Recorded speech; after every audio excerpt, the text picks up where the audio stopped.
எனக்கு வந்து ரொம்ப ஃபாரின் பண்ண ஒரு ஆசை. அதுக்காக ஜாயின் பண்ண தான் கேட்டரிங். மற்றபடி குக்கிங்கில் பேஷன் அப்படி இப்படிலாம் எதுவுமே கிடையாது. நல்லா சாப்பிட்றதுல பேஷன். இப்படி சொன்னீங்கன்னா யாராவது வருவாங்களா?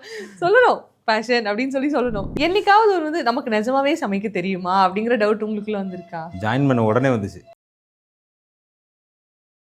ஒரு தயிர் சாதம் எடுத்துக்கோங்களேன், இருக்கலே சிம்பிளஸ்ட் டிஷ். அதை பண்ணுறதுக்கு நம்ம பண்ணிடுவோமாங்கிற எனக்கு பயம் வர ஆரம்பிச்சிருச்சு. வெஜிடேரியனில் இம்ப்ரெஸ் பண்ணுறது ரொம்ப கஷ்டம். நான்வெஜ்ஜில் நல்ல காம்பினேஷன் கொடுத்தேன்லாம் வந்துடும். மதுரையில் வந்து தால்ச்சா முந்திலாம் பிரியாணி கூட சாப்பிடுவாங்க. இப்போ அந்த ட்ரெண்டை நான் மாற்றிட்டு இருக்கேன். பசிக்குது சார். எப்போ பார்த்தாலும் சாப்பாடு சாப்பாடு. அஜித் என்ன சொன்னார்?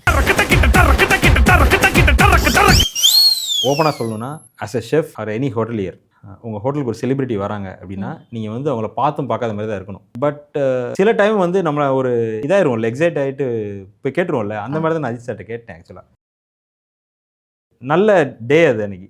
ரொம்ப பாசிட்டிவாக ரொம்ப ஃபீல் பண்ணேன். வீட்டுக்கு வந்தால் என் ஒய்ஃப்க்கு சந்தோஷம் தாங்க முடியல. நீ வீட்டுக்கு கூப்பிட்டுருக்கலாம்ல அப்படி இப்படின்னா